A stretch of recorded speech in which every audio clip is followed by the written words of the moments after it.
This video shows you how to clean a toilet insanely quickly and in the least disgusting way as possible. So cleaning the toilet is one of the most hated chores in America, and I refused to do it for so long, but after I really learned how to do it, I learned it could be done in less than a minute and in a sanitary way, so like I wasn't super grossed out by it. So I'm showing you the ultimate guide to cleaning a toilet so that you can do it quickly and easily in your own home.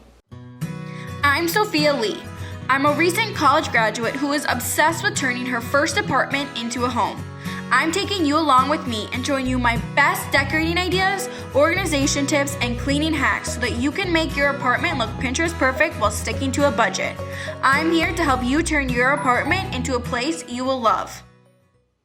To clean the toilet, you will need a toilet brush, gloves, obviously, some disinfectant spray. My favorite brand is Scrubbing Bubbles. Some toilet cleaner. My favorite brand again, Scrubbing Bubbles. Some disinfectant wipes. This is kind of extra. You don't really need to have this, but I just like to be extra clean. And then a toothbrush. Step number 1 is to pull your hair back. If you are a girl, believe me, you do not want your hair getting in the toilet when you're cleaning. If you're a guy and you have short hair, you're fine. Or if you're a guy and you have long hair, I recommend pulling your hair back too. Step number 2 is to do a dry wipe or quick vacuum around the toilet, especially if you shed a lot of hair or have pets. Believe me, it's really annoying to have hair everywhere when you spray down the disinfectant spray, and then it's hard to get off the toilet. So just a really easy way to make sure that that doesn't happen is by doing a quick vacuum or a dry wipe to get all the hair off the ground.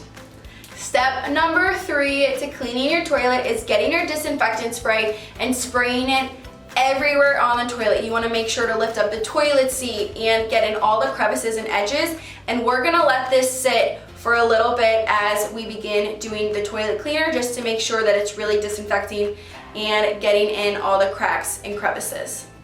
Step number 4 is to get the toilet bowl cleaner and put it all around the inside of the toilet bowl. You want to make sure that you're getting it as close to the edge of the toilet as possible so that it can really soak in and get everywhere on the toilet. And I know for my Scrubbing Bubbles cleaner, it turns from green to blue, and when it turns those colors, you know that it's ready to then scrub.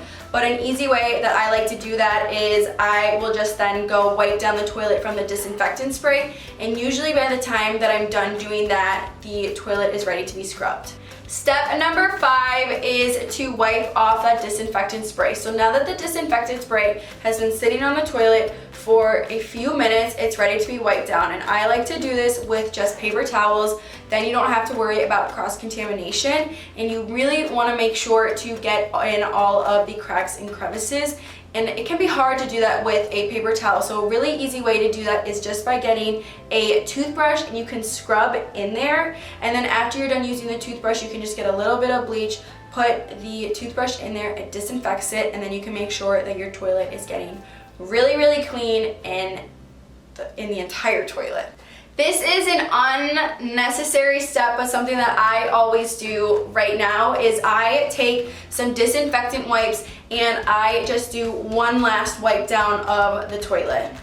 Step number 6 is to actually scrub down the inside of the toilet. So at this point, the toilet bowl cleaner was allowed to set in. If your toilet bowl cleaner changes colors, it probably would have changed colors, and now you want to get your brush and start scrubbing everywhere. Make sure that you get in all of the corners and cracks just to make sure that you're really getting it clean. And what I like to do is while I'm doing this, I like to flush the toilet. That way I can see where I'm missing spots, and just to make sure that all of the toilet bowl cleaner is getting scrubbed up.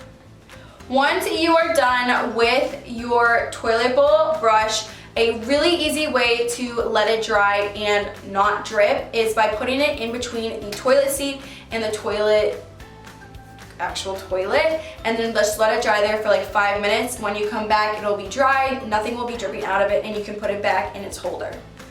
For those of you with extra bad toilets, like ones that have the rings around it or you just haven't really cleaned in a while, I have some really good toilet cleaning hacks. And my top recommended one is if you have a yellow circle around your toilet, get a pumice stone. You can find them really anywhere and scrub all around there. That'll get the yellow circle off of your toilet. I would not use a pumice stone anywhere else. You don't want to take the coating off of your actual toilet, but that will just allow that yellow to come off and you to be able to go in and then clean your toilet. A second hack is actually kind of a funny one. So if you have rust in your toilet, take a bottle of Coke and let it sit in your toilet for 1 hour. After it sit in the toilet for 1 hour, you should easily be able to get all those rust spots up because it let the acid kind of sit and break it down. In this video, I showed you the quickest way on how to clean a toilet, and it really is super easy, especially if you keep up with it. For more cleaning tips and tricks, organization hacks, and decorating ideas, make sure to follow me on Instagram at @BySophiaLee.